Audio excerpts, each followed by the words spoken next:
Hey everyone, welcome to episode 11 of the Sport Fanatics podcast. It's Friday, July 23rd. I'm Chris. I'm J. Mike. Today we got some news from the NBA. We're going to talk about the finals wrapping up, some college football news, and some MLB stuff that just broke this morning. But for now, let's roll the theme song. Comic-Con!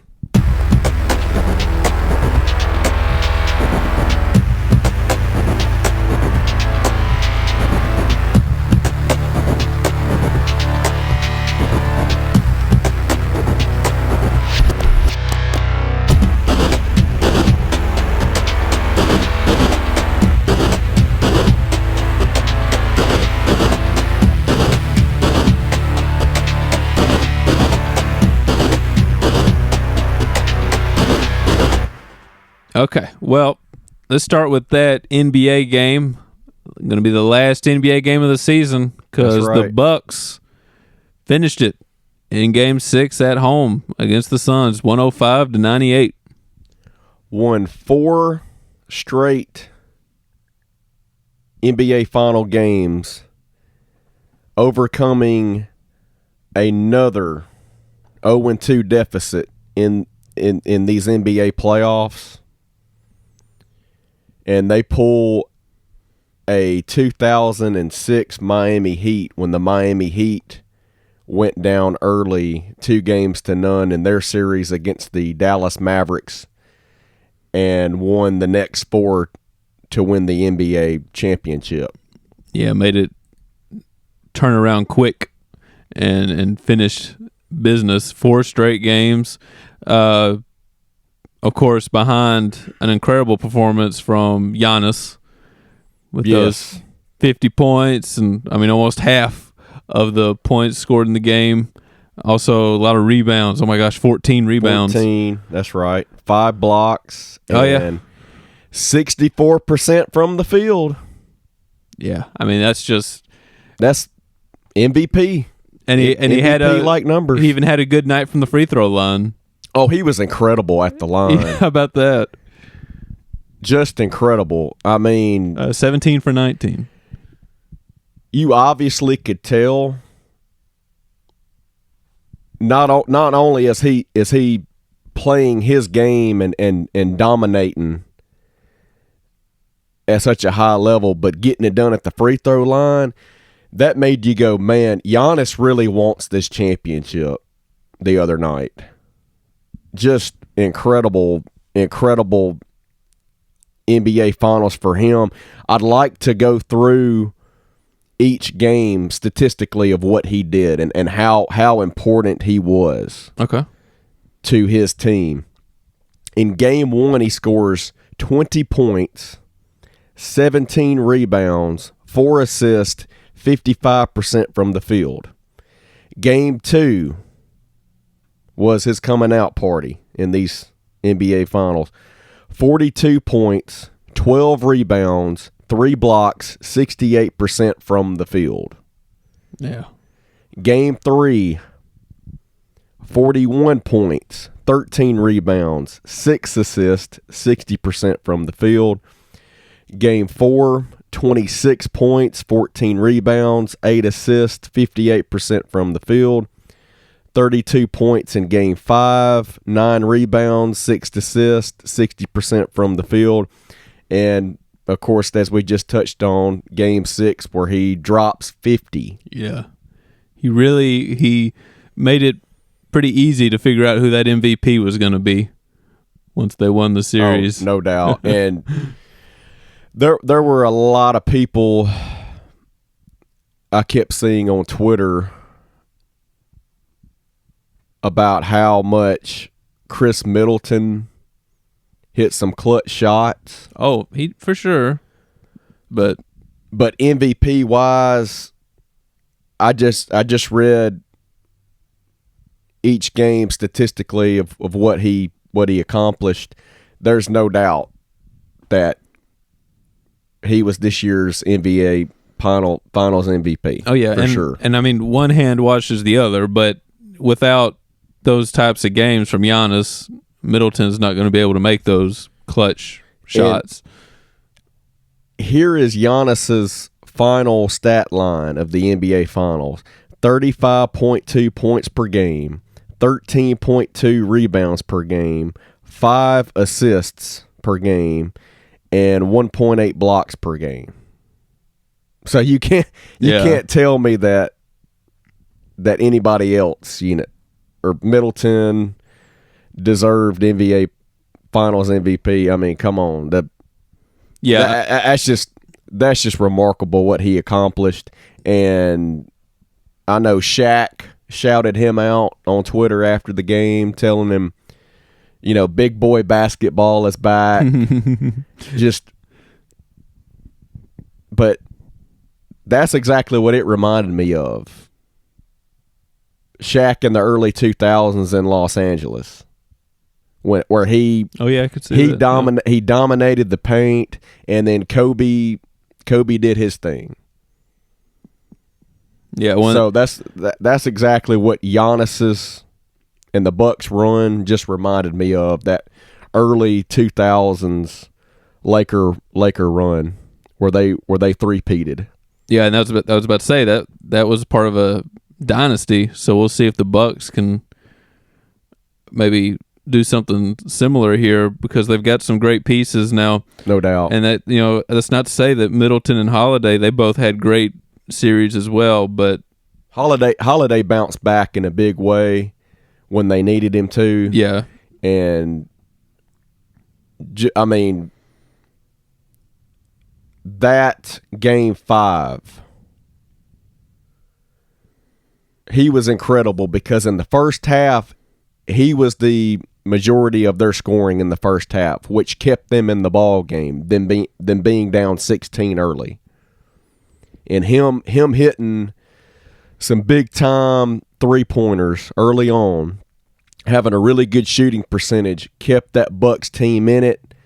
As we touched on last podcast, they get down big, they call a timeout, they regroup, new game plan. They go out there and they start executing. They start playing defense on the other end. As soon as they get the basketball back on the offensive end, they're hitting shots. Mm-hmm. Slowly and surely getting back into the game. And then the next thing you know, they control pretty much up until late in the fourth quarter, the game in the second half. They were able to get big defensive stops. And then rebounds off those missed free throws. That as well. Hold on to win a tight game 5. And then they did exactly what I thought that they would do in game 6. And that was keep Phoenix in front of them. And then in that fourth quarter, man, put them away. Mm. And that's what they did. They did. Another person we can't forget about, Portis. What a Portis. clutch game off the bench there. I mean, he, going back to the Eastern Conference Finals, the 2 games that Giannis missed, which that's incredible too. Giannis having that just historic, remarkable NBA Finals that he just did. The guy missed the last 2 games of that Eastern Conference Finals. That's right. And we were not sure how healthy he was going to be going into the NBA Finals. Like I said, he scores the 20 points in game 1. And that was, he was pretty much the leading scorer. He was the guy that was really getting involved in that game. And of course, the Suns won a double-digit game in game 1, and he didn't have any help. But game 2 and game 3, he completely dominated. And then he finally had guys starting to. Well, then the trio came alive. They started to click, and that's what I kept harping on. If those guys played together as one cohesive unit, and we all know that it's a team sport, and when the team is playing together, that's championship DNA for sure. That's a recipe for success and winning a championship. Mm-hmm. That's what they did. But going back to Bobby Portis, Chris, he stepped up huge in those 2 games. In Giannis's absence, to close out the Atlanta Hawks in the Eastern Conference Finals. That was his coming out party, so to speak, in these playoffs. And I knew that he would have a big impact off the bench in these NBA Finals. And boy, did he in the game that you absolutely needed him to, because you and I both know you did. If Milwaukee Bucks fans, their coaches and players did not want this thing going to 7, going back to Phoenix. No, you wanted to wrap this up at home with the momentum. Where they had been so dominant at, and they won 10 home playoff games. And only 1 loss. And 1 loss. And just remarkable there. But now Giannis Antetokounmpo, he joins Michael Jordan and Hakeem Olajuwon as the only players in NBA history to win a regular season MVP award, a finals MVP award, and a Defensive Player of the Year award. What a year. Joins elite company. Yeah, that is some great company. Also, how cool is it he gets to fulfill that promise, which has been going around where several years ago on Twitter, I believe it was like 2014, he said that he wouldn't be leaving Milwaukee until there was a championship. And he came through with that. I mean, hopefully he doesn't have to leave Milwaukee. Hopefully he can stay there and be a part of something great moving forward here. But it's pretty cool that he was able to deliver that for the fans there. No doubt about it. And obviously I have the utmost respect for him for remaining in Milwaukee, because there was a lot of speculation when he became a free agent if he was going to join the Golden State Warriors after Kevin Durant left to go to the Nets, or join up with some super team. But I loved his quote here when a reporter asked him about that. Said Giannis said that he easily could have joined a super team, done his part with other stars and won it that way, but he said, and I quote, "That's the easy way." Then he pounds the table and says, "This was the hard way." But it worked out. And it's a great character there. No doubt. And credit that organization for getting in pieces. Well, yes, that's the thing. They brought in Drew a good Holiday team to where, I mean, it's not really fair to call them a super team, because it wasn't like they brought in a bunch of all-stars, but they brought in really solid pieces that may have not had, real flashy name recognition, like obviously like bringing in LeBron or whoever, but they brought in the right pieces to give Giannis and this organization a chance to win it. They didn't just sit back and try to make Giannis solo this or just work with what he had, because they turned this around from an organization that was having losing records to now they're the champions.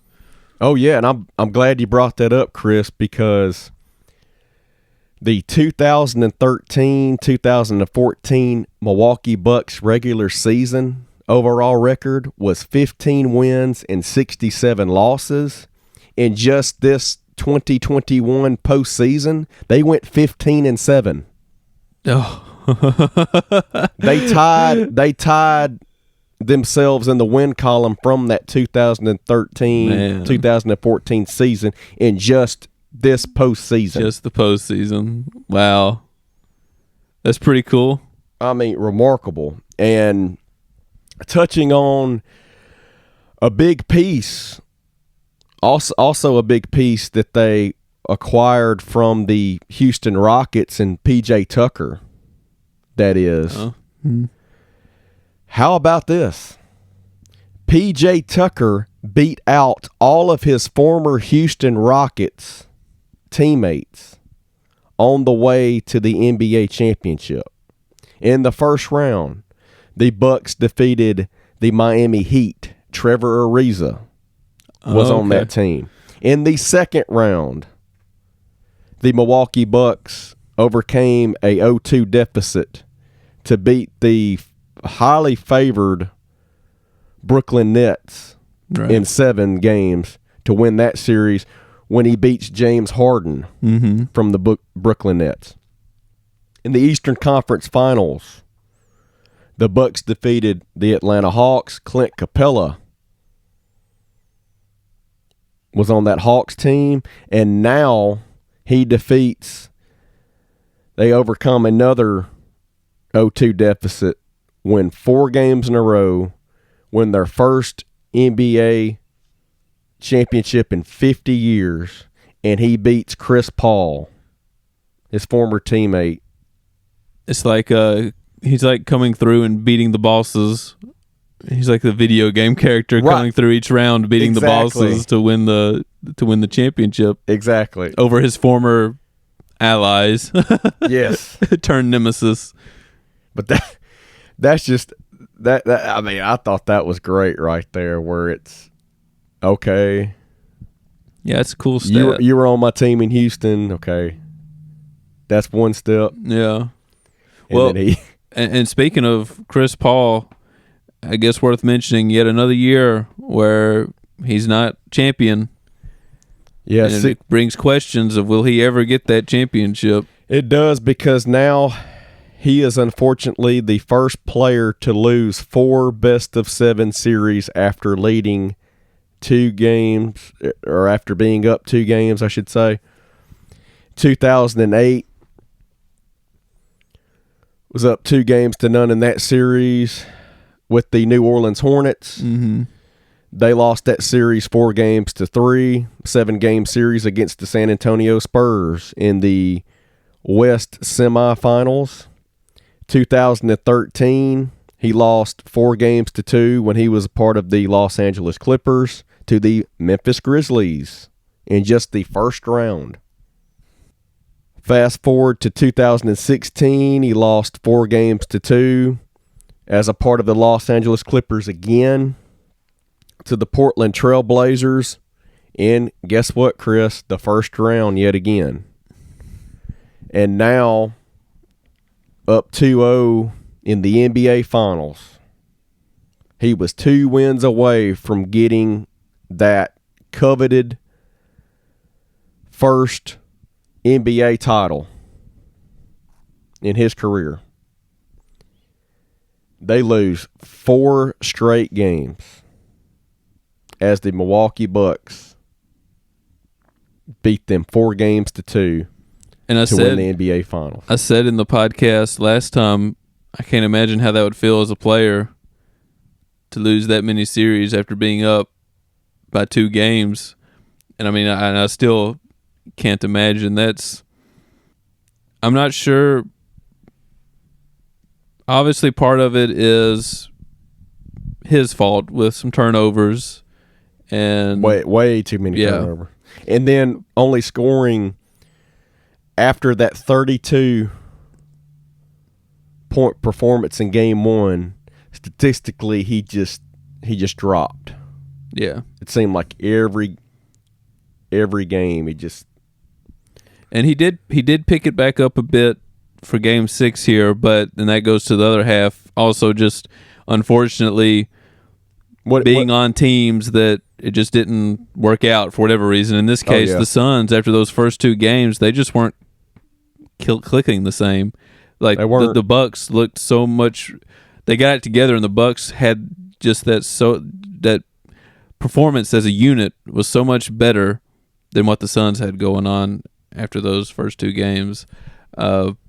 And that's why we were so impressed with the Bucks in the previous few series, and they got it back together in this one. Yeah, he just I know watching Game 6, he just seemed way too passive. Wonder if he was worried about turnovers and that sort of thing again. Yeah, which he probably was, but in that situation where you're already down in the series and you're playing on the road, you gotta come out with that sense of urgency. You've got to take the bull by the horns and say, "Man, look, I've got to do whatever it takes to get this thing back to Phoenix, back to our home crowd in a Game 7." And I just thought he was way too passive. Devin Booker, what did he have? 19 points. That's not going to get it done. No, and 6 turnovers. Yes, that's. I'm sorry, that's not. I mean, and of course, Devin Booker's just jacking up shots. Of course, same with Jay Crowder, jacking up a lot of shots. I remember Stephen A.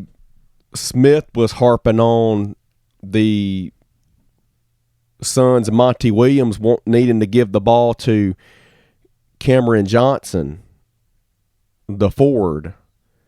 He jacked up a lot of shots as well that hit off the front iron. He was only 1 for 5, 1 for 4 from 3. Yeah, and I guess they got to thinking that they were going to have to shoot at a high level from the 3-point line, but man, I mean, there were instances where they could have gotten a good bulk of their points in the paint, I felt, and they just kept shooting these threes that just weren't sinking in for them. So yeah, they were from 3-point. They were 24% from 3-point. Exactly. 6 for 25 is awful. And I don't understand why Monty Williams just didn't say, hey guys, we need to get our points in the paint first, and then the perimeter will open up for us. And it just never went that way. I thought Chris Paul could have been a lot more aggressive, especially a player that hasn't won an NBA title in 16 seasons, as we've touched on. He definitely didn't look the same as he did in Game 1 at the start of this. Right, and especially not the same after that great Game 6 performance in the Western Conference Finals where he drops, 42 against the Clippers. But we harped on it. The Suns not having a lot of depth on their bench really came back to hurt this ball club. If you're that front office, you're really looking for some pieces to fix that next season for sure. Especially if you do get Chris Paul back, which I would imagine that they'll bring him back. I know there's a lot of speculation right now about possibly the Los Angeles Lakers end up bringing him in. Okay. But I'm not trying to sound too negative about Chris Paul because he actually did some wonderful things this season. Oh no, and for that franchise. And overall, he had a good postseason.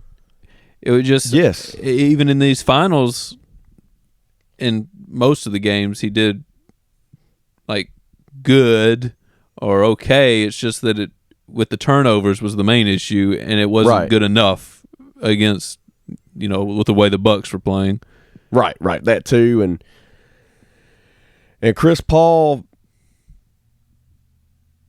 really helped turned this Phoenix Suns franchise around.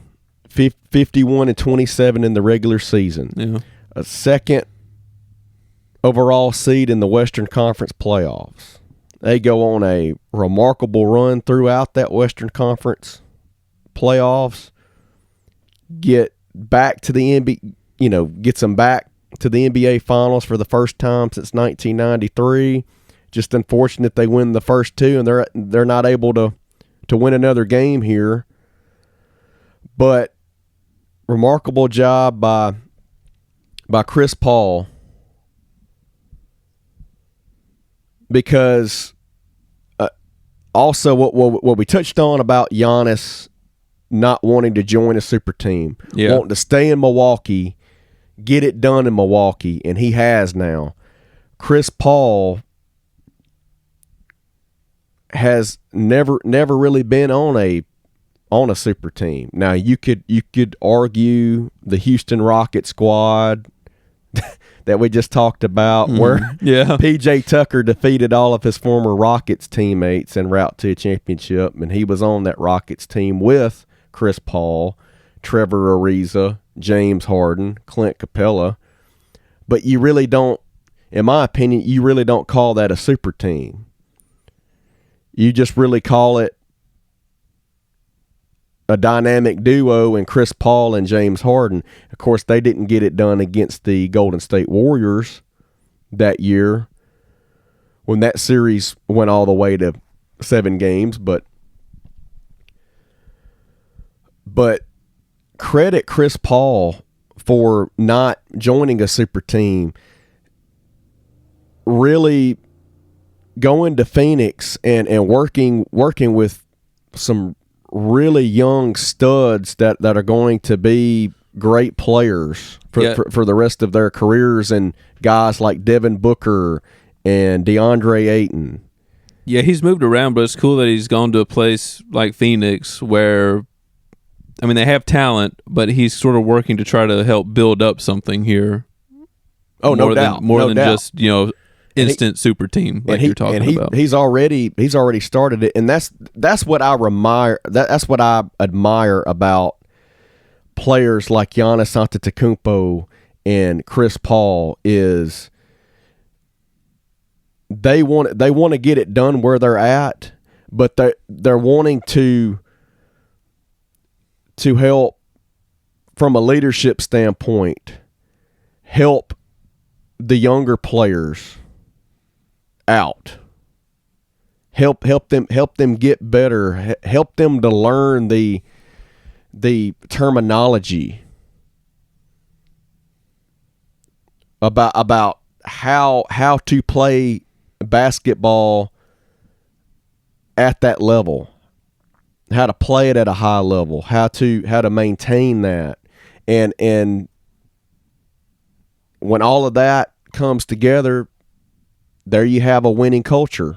Yeah, well, all of a sudden. And that's why, I mean, if you're a Suns fan, obviously this is disappointing, but should feel pretty good about the future. No doubt. That's there in Phoenix. And, I mean, obviously you had to keep your pieces there, but definitely are going to have to add as well. Yeah, and I think it feels much better to be doing it like this versus pulling together a super team that you're not sure how long you're going to keep together. Right. This is much more sustainable to try to do it this way.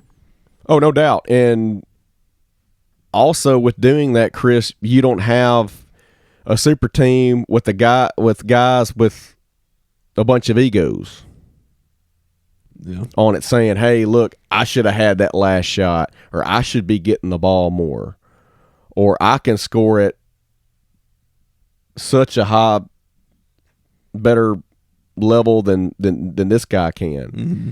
And next thing you know, the team just is not clicking. They're not winning the games that they should be winning, not winning championships, and then they end up breaking up. So just great job by both of those players, really help build a winning culture with such a good young cores there, and I've got the utmost respect for Monty Williams because after the game, of course, he and the rest of the Suns players during their media sessions after the game touched on how heartbreaking it was not to win it all and to lose it like that. Yeah. Losing 4 straight games. That was really tough, of course. And guys like Devin Booker and such saying, this is the worst heartbreak I've ever had in my life. But, and I know Monty Williams said that as much as well, but just utmost respect to him because he goes into the Milwaukee Bucks locker room and congratulates the players, the coaches, and the owners that were there on what they accomplished. So kudos to Monty Williams for just being a class act there and congratulating the team that just bounced his team from the NBA Finals. Yeah, super class act there, and hopefully they can use that disappointment in a positive way. Yes. Moving into next season, it seems like they're a group that could. Oh, no doubt. Because I certainly do see both of these teams being around for a good while. It's just a matter of, can both of these teams get back to the NBA Finals? I think you'd have to give Milwaukee a better percentage of going back just because they're in the Eastern Conference, and the Eastern Conference is relatively weak right now. Of course,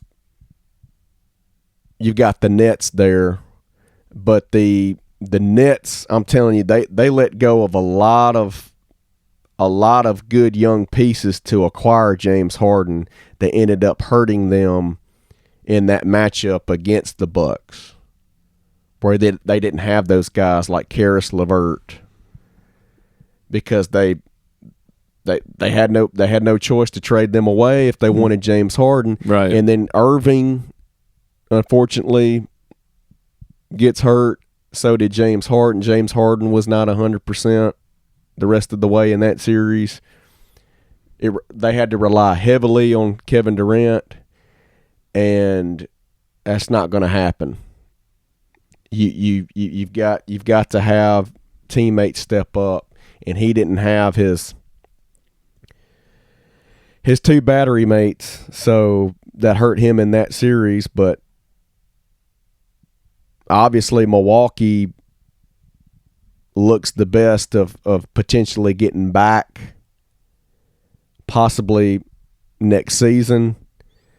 And we'll see what the Miami Heat do. Do they add in free agency? I know Kawhi Leonard's name has come up a lot. Yeah, well, speaking of adding and all this, I mean, I guess we should touch on that, the draft coming up Tuesday, right? Yeah, that's right, Chris. We have the NBA draft quickly approaching, as it will begin on Tuesday night. Okay. Yeah, we'll go ahead and touch on that, I guess, because we won't be there and we won't be getting the next episode up until, that night. So we'll go ahead and mention this. Oh, yeah, but we've got the NBA draft coming up Tuesday of next week, or this upcoming week, I should say. And should be a very, very highly anticipated one, considering we just saw where the Milwaukee Bucks have turned their franchise around with some great young players, and the same could be said with the Phoenix Suns, where they matched up against each other in the NBA Finals. And so going forward, you're looking at teams are hopefully looking to kind of copycat, I guess you could say, to draft some good young talent and develop them in the long run to where they can turn their franchises around and get to the NBA Finals and ultimately win an NBA title. Right. Get those pieces that are willing to stay. So, didn't you have like a mock draft? I do. Ready to go there? I do have a mock draft, Chris. Okay. And let's start with that number one overall pick going to the Detroit Pistons.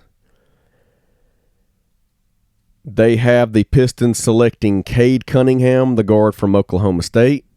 Okay. Second pick is the Houston Rockets taking Jalen Green, the shooting guard from G League Ignite. Number 3, Cavaliers taking Evan Mobley, the forward/center from USC.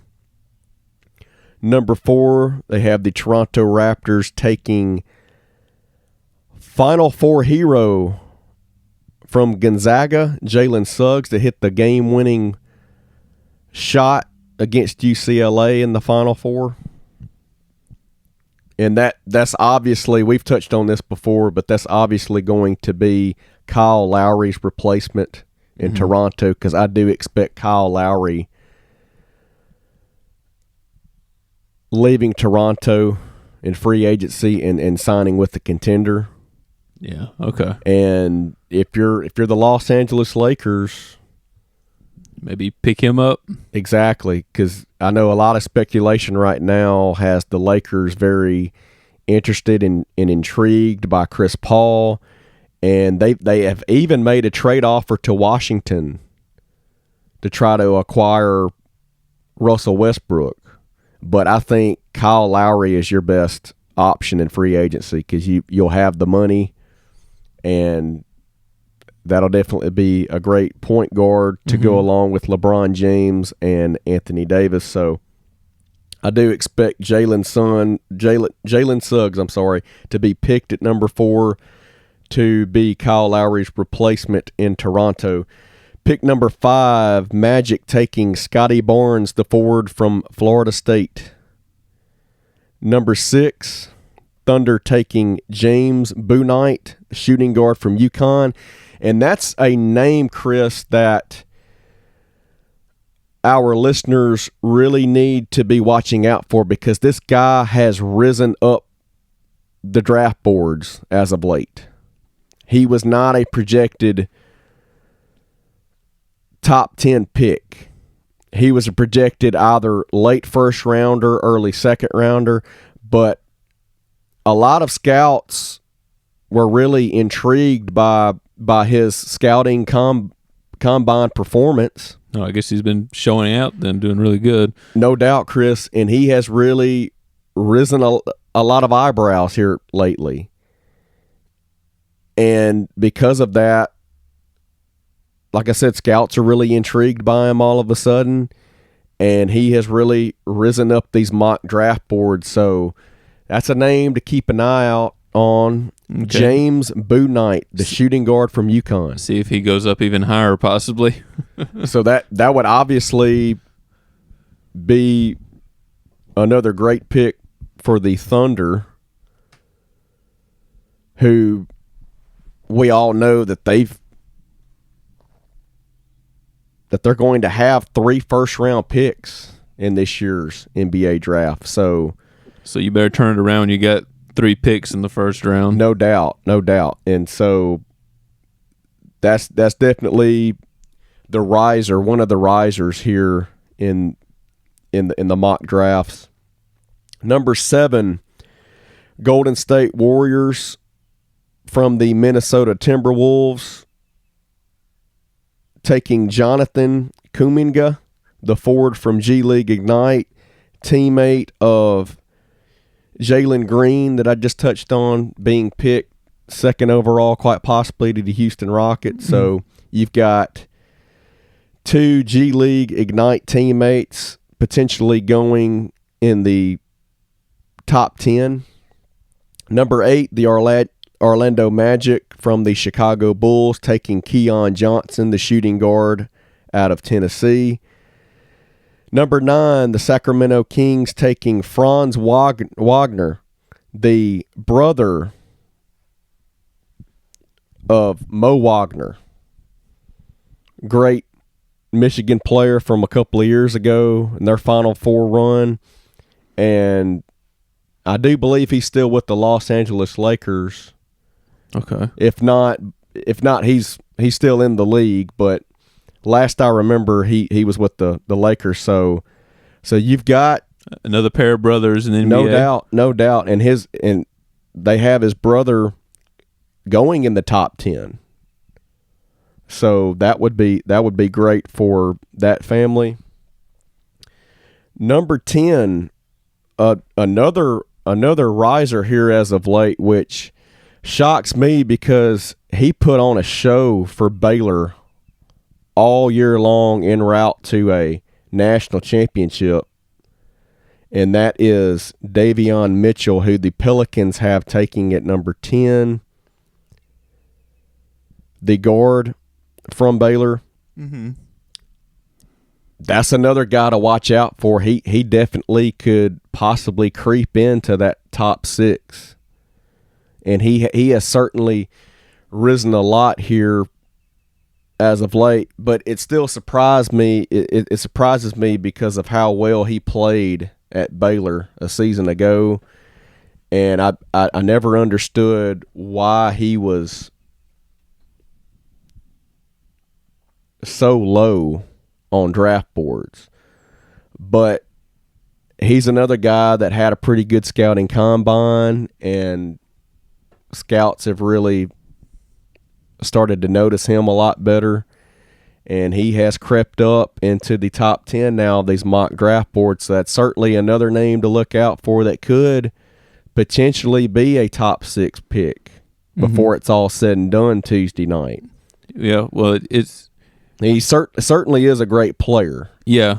And he would if he did fall to number 10 to the New Orleans Pelicans, you've got to take him because you need guys to go along with Zion Williamson and Ingram. I was about to say, that could Ball. be great news for the Pelicans. They could be turning themselves around time. No doubt. And Chris, they've got a young core too that they're building on. Right. And I know Zion's probably not too happy with the process right now, but he's got to realize you've got to go through that. As a former number 1 overall pick, you went to that team for a reason because they were the worst team in the NBA. Yeah. That said year. And not only that, but you're in a rebuild. And they want you as the face of the rebuild. So you've got to fully embrace that. Be that guy for your team, the face of your team. And just, work with your younger teammates and help build a winning culture. And so, obviously, Davion Mitchell, if he does fall into the Pelicans' lap, that would absolutely be a steal for them and would be a great asset to go along with that young core in New Orleans. Well, and would be actually kind of exciting for Davion Mitchell. Like it's not it'd be a case where maybe he'd be excited for that because he knows that he's not just the one guy going on a terrible team that's floundering. It looks like they're actually trying to build something there. So that'd be probably good news for him too.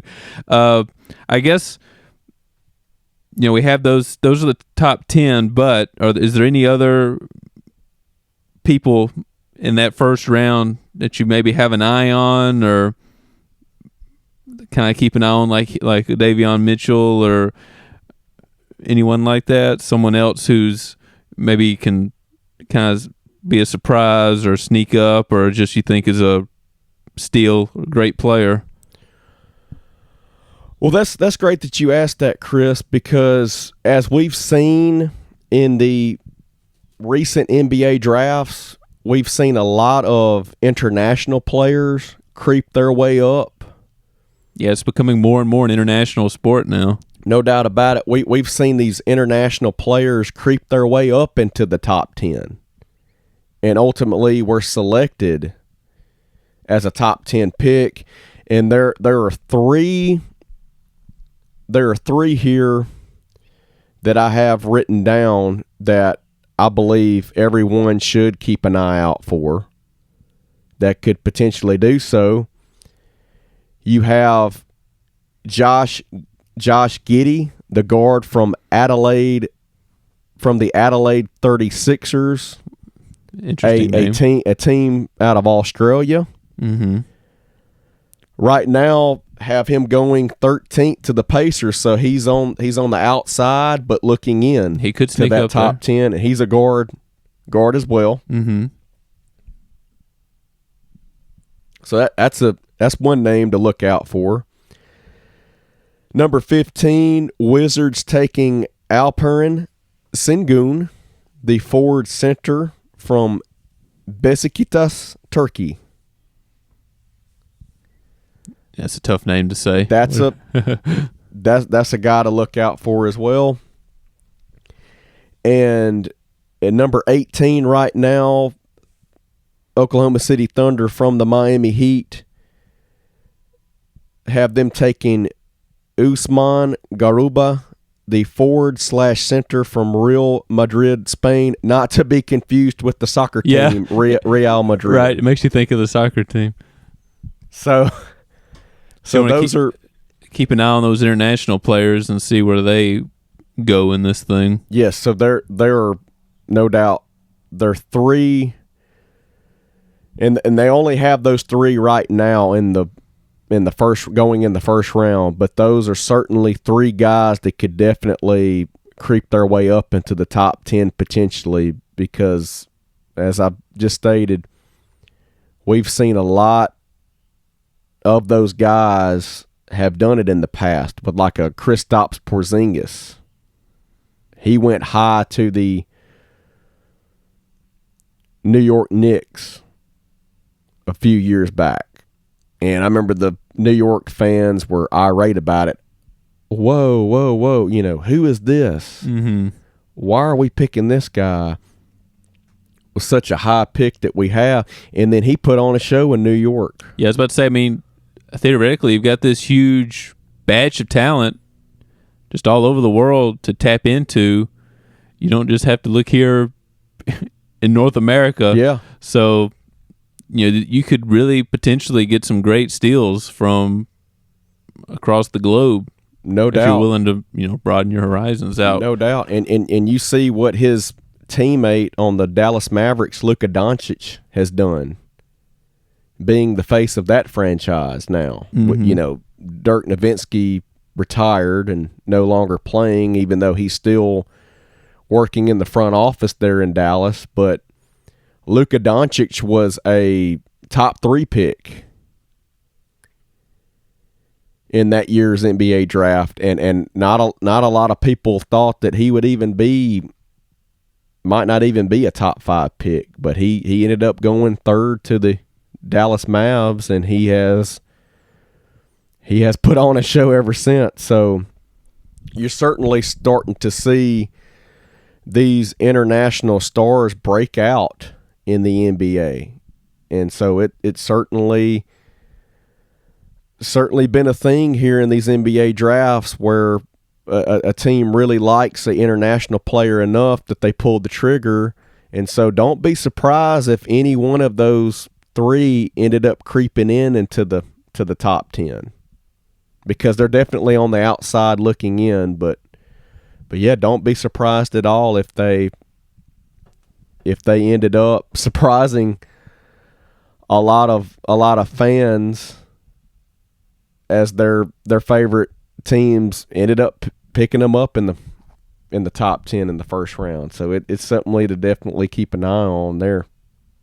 All right, we're going to move on to some big news that has been sort of circulating around the NCAA world, where it sounds like, at first it was just rumored, but it sounds pretty sure that Oklahoma and Texas are going to be moving to the SEC.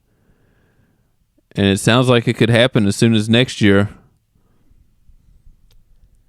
What a crazy past couple of days it has been with those rumors circulating. Oklahoma and Texas, which are big-time Power 5 schools, obviously the top 2 programs in the Big 12 Conference. Oh, yeah. Now wanting to join the Southeastern Conference, which we all know is the best conference in all of college sports. Yeah, well, and especially like by far baseball and football. A little bit more competitive for basketball, but which they would come in and help a lot. Yeah, in basketball. Now, ironically enough, I said that about Texas A&M and Missouri when they joined the conference back in 2013, and although they did have a decent regular season, when it came to SEC play, man, they just got beat up by those SEC teams, and you're looking at it going, wow, the transition hasn't been kind. Well, and then to those 2 programs, considering they had been consistent NCAA tournament teams. Yeah. And they just come into the SEC and get punched right in the mouth. Well, and then an extra layer of weirdness was that, I mean, no one expected Missouri to come in and just win the East. In football. Yeah, in football. What was it, 2 years in a row? Yeah. Just like out of the gate. So what in the world is going on here? But they did. Yeah, I remember, and I believe you were there too, Chris, because I think that you said that you were as well. But I remember going to that cold November game against Missouri in 2013, I believe. Yeah. And I really thought Ole Miss had a shot to upset that Mizzou team that night, even though they were without Laquan Treadwell after that awful injury he suffered at the goal line against Auburn.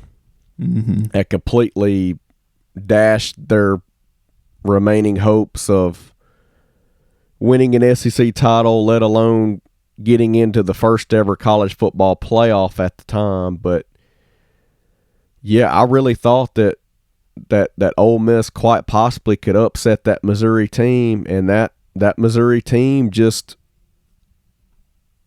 controlled the game from start to finish. Now, it wasn't a blowout, of course, but they did what they had to do. But yeah, nobody saw that coming for sure. Well, out of them in football. But as we've seen here lately, Chris, and we knew it would happen with one of the 2 programs, but it's definitely been the case now for both of them. They have struggled mightily in baseball. Oh. Now, credit A&M for making the Jim Schlossnagle hire, which he's going to do wonders for that program going forward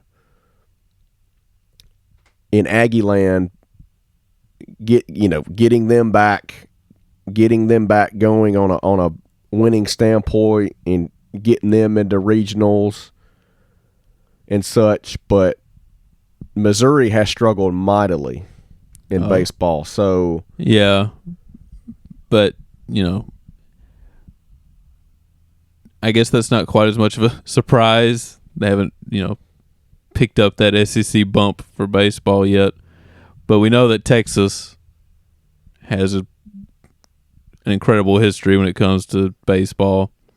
Oh, no doubt about it. There'll be a strong add-on for that. A lot of national championships, a lot of College World Series appearances. They were in it with Mississippi State there in that semifinal game to get to the College World Series final, and just didn't get it done. But obviously Texas and Oklahoma would be great for the conference in the aspect of football. I mean, it makes it even more dominant in football. But not to mention, and also just the intangibles of like the money and revenue they're going to be bringing in is just going to be insane to an already very rich conference. So, but it certainly doesn't look good for a lot of the teams in the SEC. Seeing both of those juggernauts coming into your conference, it certainly makes you go, my gosh, we're never going to win anything now. And this is definitely going to shake things up. I mean, of course, the first thought was going to have 2 divisions with 8 teams and like basically shuffle Auburn and Alabama to the east. It would also work out for the rivalry. We could get rid of the permanent rivalry because then, Auburn would play Georgia every year and Alabama would play Tennessee every year. So that would kind of fix that problem. But it sounds, from the rumors that are floating around, it sounds more likely they're going to create 4 divisions with 4 teams each. I really don't like that at all. Well, I didn't like it as much either at first, but good point I've seen people make is that if you do that and you finish, say, first in your division, but you don't get to go to Atlanta to play in the championship game, you could still be in high consideration to go to the playoffs, in the college football playoffs, because you won your division, even if you weren't quite good enough to go to Atlanta. Because this is the SEC after all. Yeah, but I would have to think if they do the pods and whoever won their respectable pod, then it would come to that Final Four. And so now with the NCAA expanding the college football playoff, now you've got a little playoff of your own in your own conference where you've got to do a Final Four. Well, we don't even know for sure if they'll do that though. So that's my thing. You're creating way too many games.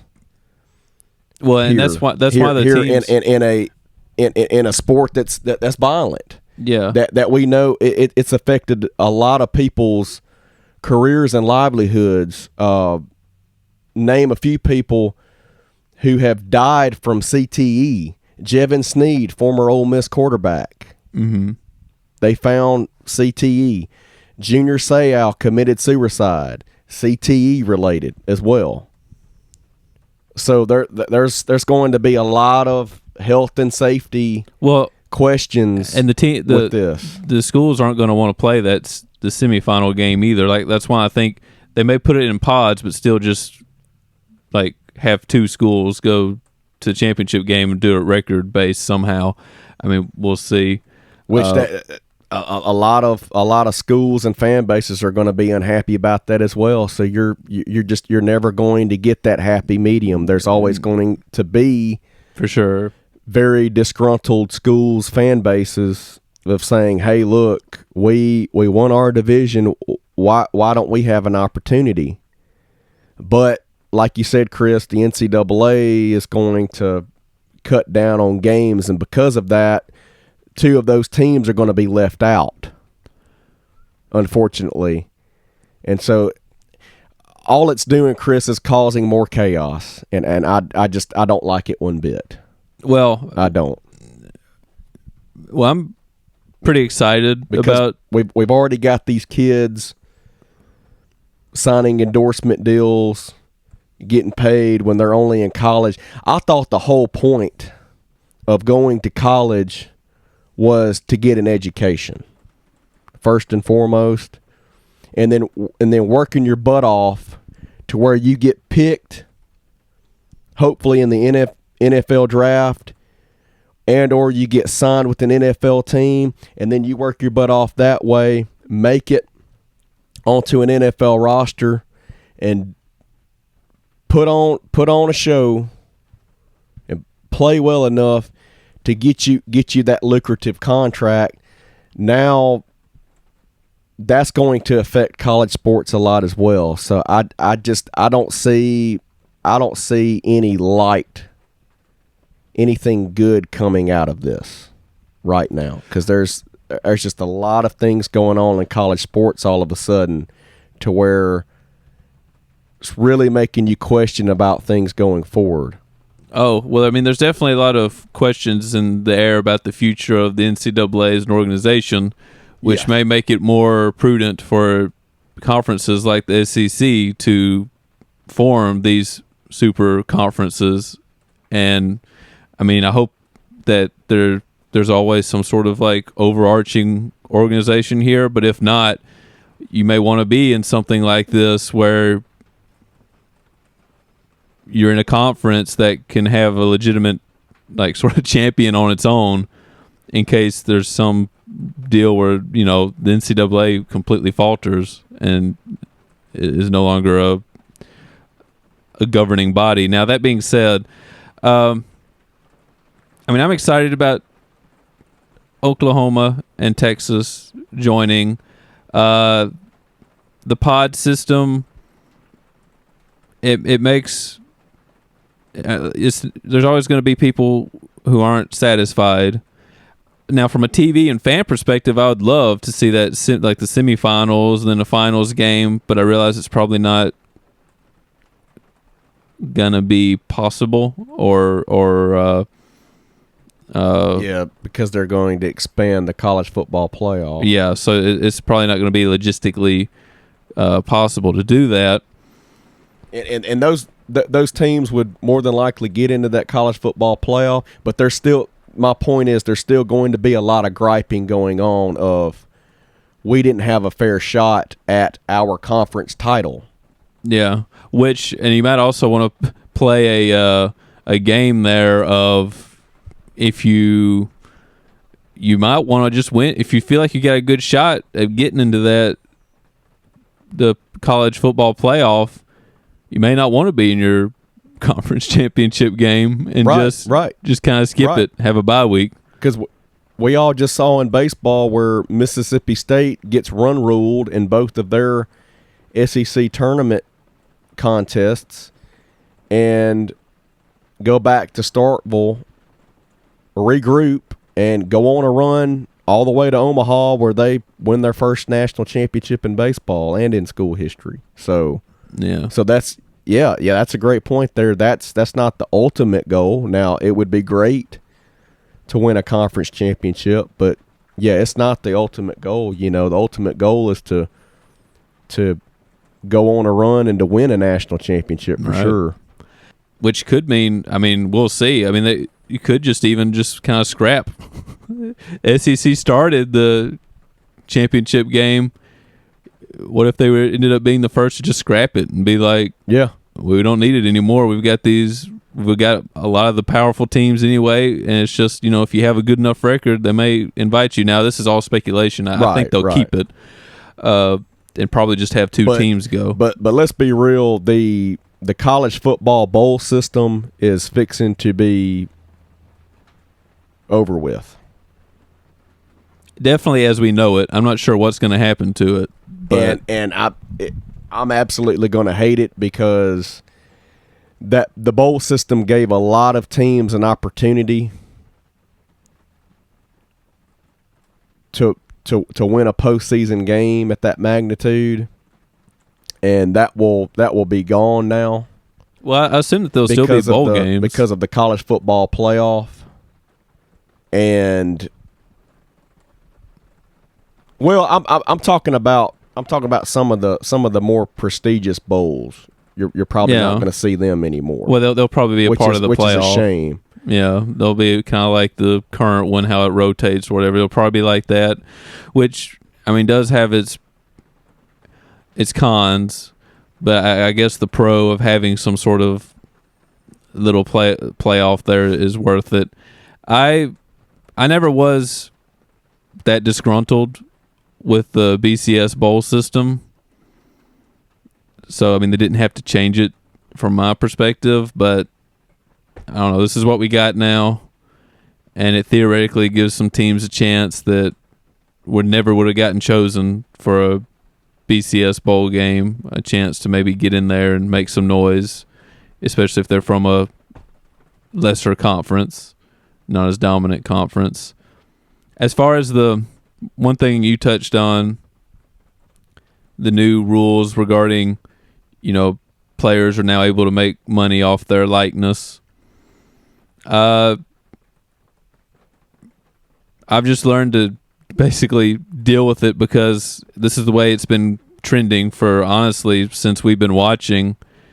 Just because college sports are so ubiquitous now in media and TV, there's these just, my gosh, the TV deals are just enormous now. And these colleges are making so much money hand over fist. So, I get the players' frustration, the guys who they are used in marketing material for these schools, but maybe they're either not going to be top NFL players or even possibly get a chance in the NFL, whether it be simple as they're not quite good enough in the NFL or they're just not, they get an injury or something. So, I mean, if in order to keep college sports together, we allow players to make money off their likeness, I think that's fair because they're used just so much in these advertisements and media for these universities and sports networks. So again, in a perfect world, it was kind of cool that these players, like, they weren't playing for money. They were like, for school pride and fighting to be on the NFL roster one day. But things have just sort of transitioned to where that's not really the case anymore. It's become more of a business in college sports than it ever was before over the years, in my opinion, and that has come with pros and cons. I guess it does kind of make me miss feeling it was that way, but I guess I can't pretend that it still is. So yeah. But another thing, this is going to be tough for the Big 12. Like, where do they go from here? Like, what's going to become? Are they going to try to snatch some American conference? Yeah.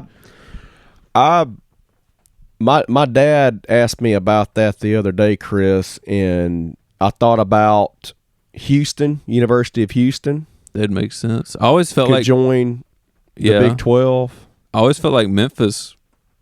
They kind of have made a point to be a little bit more consistent in football, and they've usually been good in basketball. I think they'd make sense in the Big 12. SMU is another name that comes to mind. Oh yeah, they could basically rejoin, like they were Southwest Conference, and then the Pony Excess happened, and then kind of rejoin. I'm not gonna lie though, I know there's a lot of money tied into the SEC right now with Missouri, but if you want to win, I say get the heck out and go back to the Big 12. Hmm. Well, and then it'd be interesting, maybe for the SEC's sake, try to pull a school from like the Carolina area if they could. I don't. So they got they'd have to add somebody to the East if they left. And that's a question of concern too for some teams in the Southeastern Conference. Okay, well, you're adding these two teams. We don't have a pretty good window for success here. So if you're going to add them, well, I might as well remove my school, and we might as well go somewhere else. That's going to be a lot of questions that come up as well. Well, unless somebody gets forced out, do schools pull out? With schools coming in, schools coming in. I don't think they will voluntarily, just because the TV deal and the monetary benefits of being in the SEC. Talks. Yeah, the monetary benefits of being in the SEC are way too powerful to, even if you're finishing 0-12 every year is just way too important to leave. But it's going to come. It's basically going to come down to which do you value more? Do you value money more, or do you value winning more? And we know more times than not they're going to take the money. Oh well, yeah. And it's unfortunate, and that's just what's going on in the country right now with money everywhere, here, there, and everywhere. And so that's going to be a big question, though, for sure, for these schools. Well, and then if the Big 12 can't pull in teams and completely breaks apart, it'd be interesting to see who goes where. Right. Because there won't really be. I doubt there'll be anybody wanting to go to the Pac-12. Yeah, they're having their own issues, and that's far as well. So yeah, the Big 10 may kind of take some of those northern schools. Yeah. Like I could see. I've heard people mention this, and I Kansas State. Yeah, somebody like Kansas State could kind of fit into that Iowa State, that Big 10 culture. So yeah, because you've already got Iowa in the Big 10. Why not add Iowa State? Yeah. So definitely, I mean, just when you thought all the conference shenanigans were over, here we go again. We're going to be kicking it back off with two huge schools. Yeah, joining the SEC. Yeah, I think you're fixing to have these super conferences for sure. Yeah, I mean they've been rumored for years now, and it looks like that's the way it's going to go. And the question is, what happens when the super conferences possibly start to get more power than the NCAA as a whole? Because the SEC is got some incredible power now. They do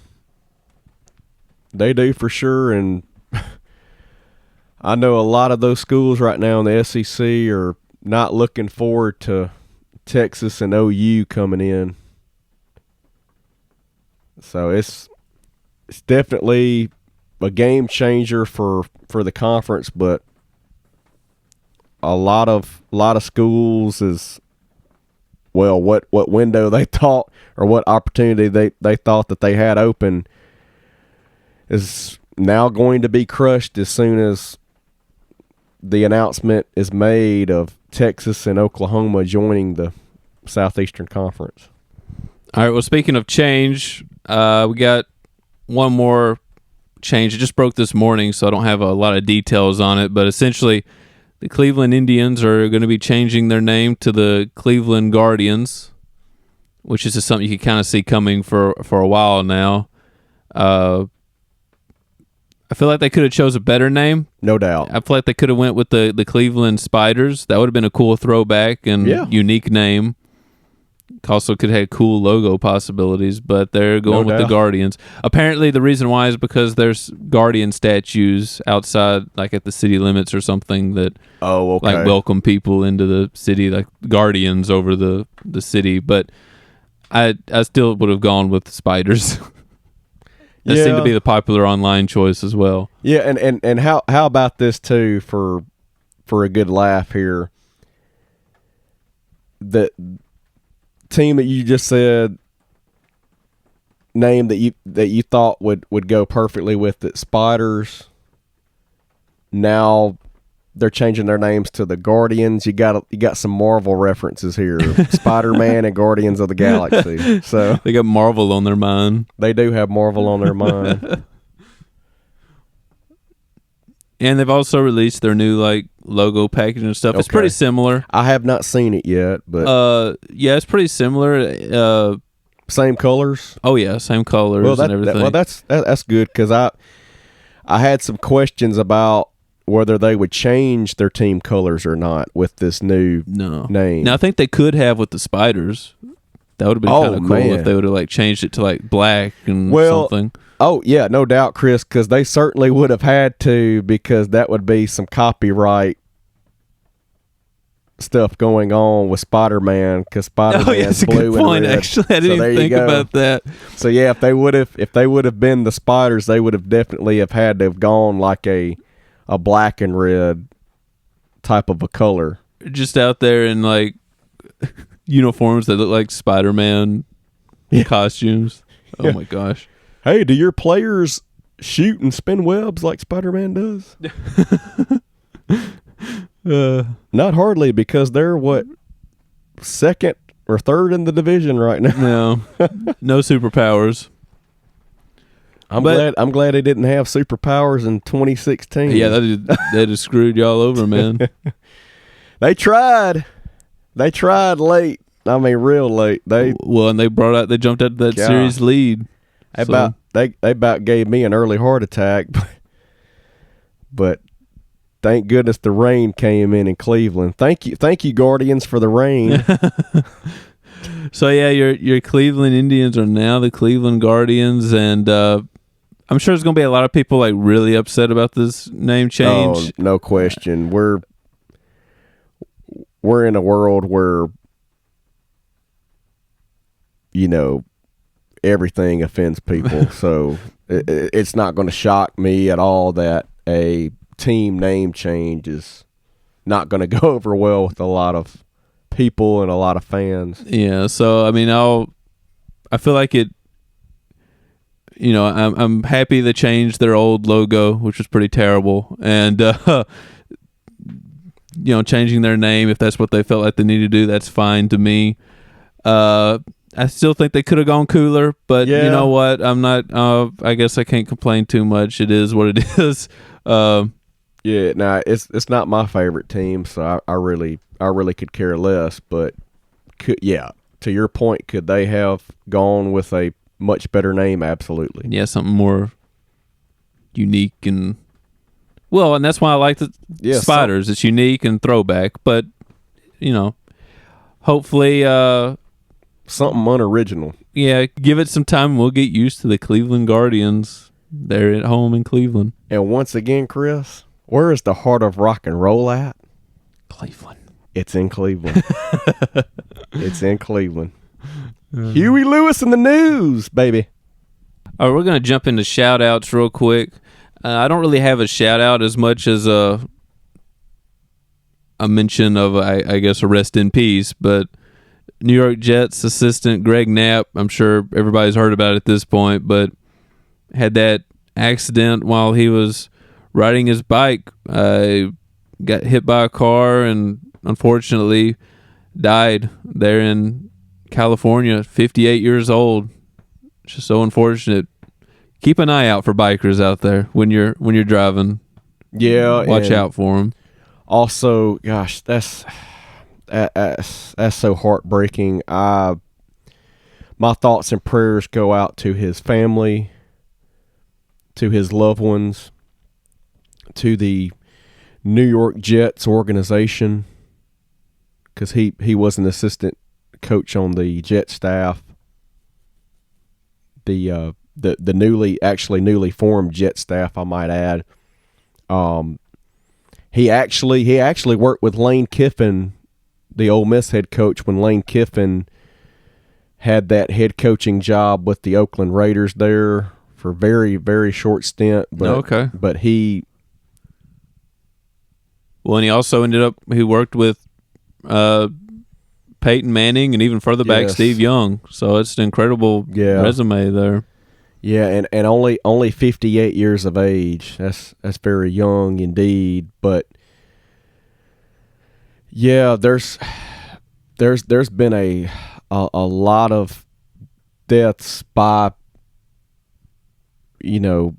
bicycle or cyclists, that I guess I could say. Yeah. There's been a lot of people injured and ultimately died in that.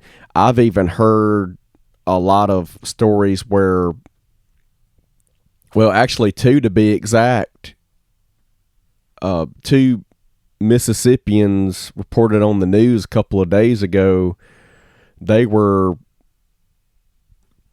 coming home back from Memphis early one morning, and just out of the goodness and kindness of their hearts, they helped someone change a flat tire on the side of the road. And unfortunately, while the two were doing that, they were struck by a vehicle and were killed. And so that's also a lot of a lot of other unfortunate things that have happened to where just two guys were being so kind to someone else and were helping them out on the side of the road and that. But yeah, like you said, it's got to the point where you definitely have to look both ways before crossing the street again, and you definitely have to keep a keen eye out about where vehicles are driving and coming from, and definitely looking over your shoulder, that's for sure. Well, and when you're driving a heavy vehicle that's essentially super dangerous, could be a death what am I looking for here, like a death tank for someone, essentially. Be careful to watch where you're going and keep an eye for people on the side of the road, whether they're doing what you were talking about there, helping somebody with their car, or if they're on a bicycle. Just pay attention when you're out there. Yes, save some lives. Please be careful out there, everyone. Yeah. So what you got, J. Mike? Well, I've actually have a few, and I'll be relatively quick here, but this one really popped out to me. But shout out to Jimmy Moore, the ESPN director who started working in TV at ABC affiliate WAPT News out of Jackson, Mississippi. Oh. When he was 16 years old, just 16 years of age, he worked his last game of his career, which was Game 6 of the NBA Finals the other night. And it wrapped up the grand finale of his career that spanned nearly 40 years at ESPN and 15 years in the NBA. So, a farewell salute to Jimmy Moore. It's a great career. Yeah, great career. It's got to be bittersweet to close out something like that. I'm sure he feels like he did a lot, but he's probably going to miss that too. But happy retirement. Absolutely. Great career there from Jimmy Moore. How about this? Anthony Alford, the former Petal High School standout, Petal, Mississippi, former Ole Miss Rebel as well, decided to end his football career as a Rebel to pursue baseball. And just the other day, on his 27th birthday, hits a 428-foot home run. No. It's a shot. Now Anthony is a part of the Indianapolis Indians minor league baseball team. I cannot remember what they are the affiliate of. I do believe it might be the Pittsburgh Pirates. Oh, okay. But if I remember correctly, but shout out to Anthony Alford, who's hit a home run on his birthday. Yeah, it's a nice gift way to yourself. Yeah, a little gift to yourself there. Forget of wrapping me a present, I will wrap one of my own, hitting one out of the ballpark. All right, another shout out, Chris. Former Ole Miss wide receiver from a year ago, Elijah Moore, and the Jets have agreed to terms on a 4-year, $8.94 million contract with guarantees through the first 3 years. Woo. So congratulations to former Ole Miss wide receiver Elijah Moore on signing his rookie deal with the Jets. Single-handedly changed the coaching landscape across the NCAA a few years ago by doing something stupid, but it has worked. Incredible out. Player. And it is definitely, he's learned a lot. He's learned from his mistakes. Yeah, he's grown up. of course, that was a very dumb thing that he did, but in a way, I'm kind of glad he did it because we were able to get Lane Kiffin out of it. They're able to let Matt Luke go. We're able to move on finally from a coaching decision that, quite frankly, should have never happened at Ole Miss, with Matt Luke becoming the head coach after his interim stint was over with. But things have worked out for both sides for sure, and now Elijah Moore has... And the reverberations were felt so far and wide, it's incredible. Right, and now Elijah Moore has agreed to close to a $9 million deal. It doesn't get much better than that. Yeah, he's got to be happy. As a first-year NFL player. And hopefully for his sake, the Jets can turn things around there. Oh, yeah, but I obviously see him being contributing early and often for this New York Jets team this fall. And my favorite, this is my favorite shout out of the day. Okay. I'm absolutely pumped up. I am so excited for this young man. And you and I have talked about it before, but I met his father the other day. I met this young man's father the other day, and he told me how much his son has really played well this summer for the Georgia Scorpions, which is a summer league team for high school players that are wanting to get their name out there, wanting to get noticed, and that's exactly what this young man did. His name is Hudson Calhoun. He committed to the Ole Miss baseball program just the other day. Yeah. And this is after he was getting highly looked at by Notre Dame. I remember Dr. Calhoun telling me Alabama was very involved with his recruitment. I know Auburn was interested, but they never pulled the trigger, if I remember correctly. So there were a lot of teams that were very, very intrigued by Hudson Calhoun. And I remember Dr. Calhoun telling me that Ole Miss pitching coach Carl Lafferty was coming to one of his games in Atlanta, because that's where the Georgia Scorpions are based out of. Mm-hmm. They're based out of Atlanta, and he was telling me that Carl Lafferty had called Hudson and told him that he was coming to watch him play with an offer in hand, a scholarship offer in hand. Which that's nice to know. And so that basically happened. Lafferty went down to see him, offered him a scholarship,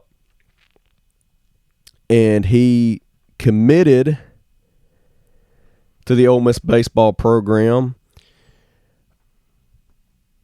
And Dr. Calhoun said that it was very poignant when he committed. He had a long talk with head coach Mike Bianco, and Dr. Calhoun said that we are thrilled about it. So yeah.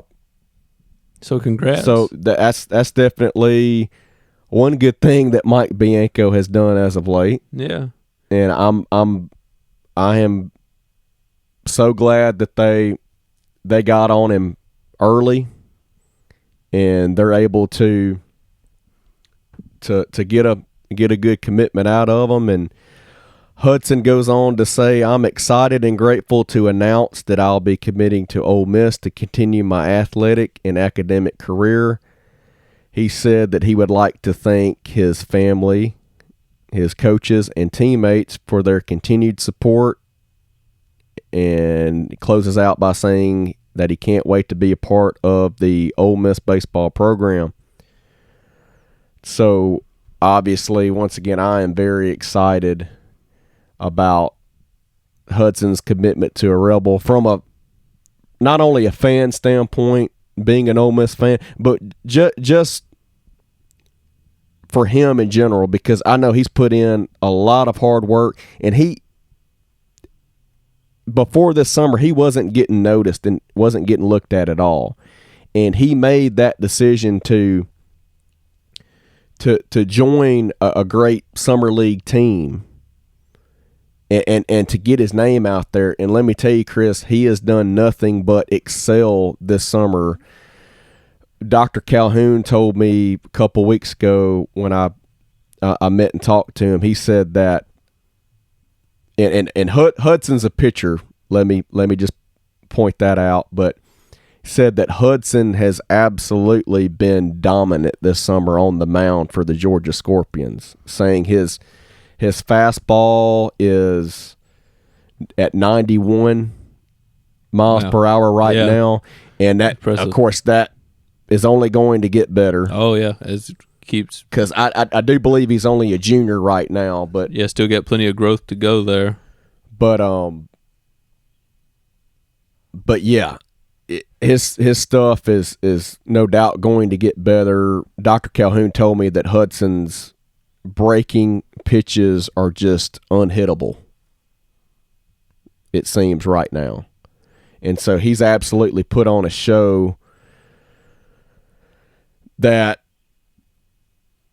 is really all of a sudden is getting looked at by a lot of high-profile college baseball programs, but he is now committed to the Ole Miss Rebels, and I could not be more excited and more happy for Hudson Calhoun and his family. And I just wanted to bring that up on the podcast, and Chris, I'm just going to go ahead and tell you right now, I would absolutely love to do an interview with him on the show one day. Yeah, that'd be cool. So it'd be awesome to get that opportunity. We haven't done an interview yet, so we're going to have to sort that system out. But that would be fantastic to do. Yeah. And congrats, and hope that you really enjoy your time at Ole Miss and can really improve as a player and grow as a person, and see what awaits there. See if the MLB comes calling one day. That's right. Yeah, that's all. You just keep working at it. Now to wrap up real quick, his dad did tell me that he would much rather Hudson, once he steps foot on campus and has played a couple years, that he finishes getting his degree and doesn't turn pro real quick. But as we just saw from Ole Miss signee who was a pitcher that went 3rd overall to the Detroit Tigers, money talks. Oh yeah, and for sure. At the end of the day, it's about what do these kids want. Do they want the money and a quick head start into their professional career, or do they want to go back to college and get their degree? And right now we're seeing where money is definitely talking in this country. Well, and also with these younger, these younger players. Plus, you don't want to possibly risk like getting injured or something your senior year. That as well, hurting your stock. So yeah, yes. But yeah, we'll see what happens, and wishing Hudson the best. No doubt, my brother. Congratulations, man. I am so happy for you. I'm happy for Dr. Calhoun, and I hope to be talking with you soon, and maybe we could set up an interview here on the show. I know that Chris and I would love to do it, and would love to have you on the show, but congratulations to Hudson Calhoun, Ole Miss baseball commit. Okay, well, before we close it out, got to mention the random page of the day I got real quick. Since we just finished up the basketball season, I went to Basketball Reference one final time for this year. How fitting. Yep. to see what we got. We got November 2nd, 2017, so not all that long ago. Golden State Warriors beating the San Antonio Spurs 112-92. Ooh. Yeah, early on in the season here. Of course, I mean, this is recent, so those players pretty well know. You got Kevin Durant. Yeah. Curry. Yep. Steph. Yeah. Klay Thompson. And Draymond Green. Yeah. Andre Iguodala. Yep. You name them off. James Looney. You know me, Chris. I'm going to do it every time.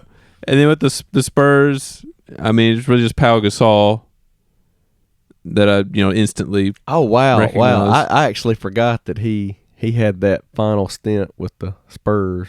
Yeah. So. And of course, LaMarcus Aldridge, and it's just unfortunate that he had to unfortunately end his NBA career with a very unfortunate type of a heart issue. Yeah, I don't know if it was. I can't remember if it was a irregular heartbeat or what, but when you can't have that for basketball for sure. And ironically, the Spurs had let him go middle of the season, and he signed with the Brooklyn Nets to join Kevin Durant. And that big three, and then of course the news comes out that about that, and then he was forced to retire. So I absolutely hate it for LaMarcus Aldridge because he had a great NBA career, and he had the best game here, 24 points. Oh yeah, for the Spurs, no question about it. For the Warriors, was Patty Mills on that team? Still on it? Yeah, he had to be. Yeah, he was. He had 6 points. Okay, I'm sorry, but 3 assists. You know me. I like to see if I could guess. Oh well, yeah. Guess these guys. You're good. The Royals. The Royals. No. Hey Walt, how you doing, brother? All right, mouth and tongue. Work with me here. I'm the mouth of the South, Jimmy Hart. The Warriors was just an all around performance. Of course, the big three. Durant 24 points, Curry 21 points, and then Klay Thompson 27 points. So, the Warriors were the better team at this point. Oh my gosh, that showed out. In the era of the big three, that had to be the best. That had to be the best big three. Yeah. Even though they won, now they did win back-to-back championships, and they didn't three-peat like the Lakers did, but the Lakers were always called the dynamic duo, but they had a lot of great pieces on that team as well. Oh, yeah. With Derek Fisher and Rick Fox and Robert Horry, and the list goes on from there, but yeah, that's arguably my favorite big three was the big three of Durant, Curry, and Thompson.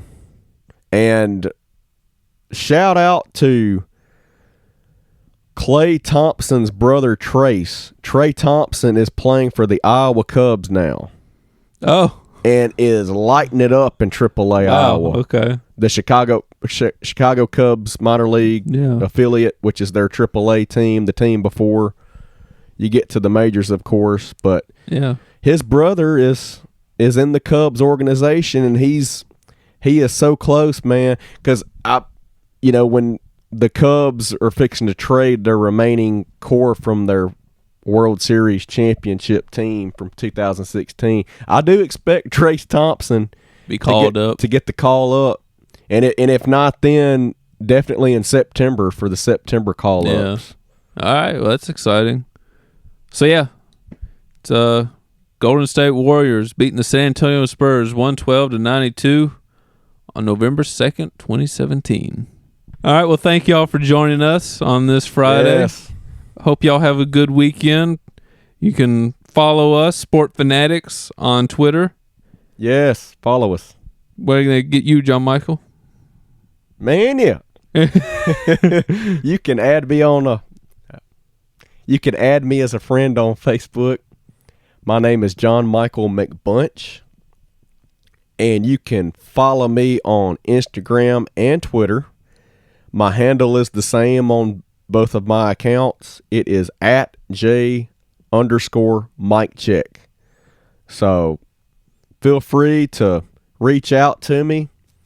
As always, you want to talk sports, man, I'd be more than delighted to talk some sports back with you. And if you ever have any topics or anything that you would like for Chris and I to bring up on the show and or discuss, please feel free to do so, because we're always open for suggestions and ideas, and we definitely want to keep our show here on Sport Fanatics growing, that's for sure. But we certainly do appreciate all of you listeners for tuning in to us as we do these 2 episodes a week on Tuesdays and Fridays. Now, I normally don't share everything until the following day, so it's mainly Wednesdays and Saturdays. Okay. But anyway, enough of that. Thank you to our listeners. Yeah, thank y'all. You can follow me at Christopheles11, Christopholes11 on Twitter. But yeah, thank y'all so much for listening, and hope y'all have a great weekend. Wrap it up. I take it.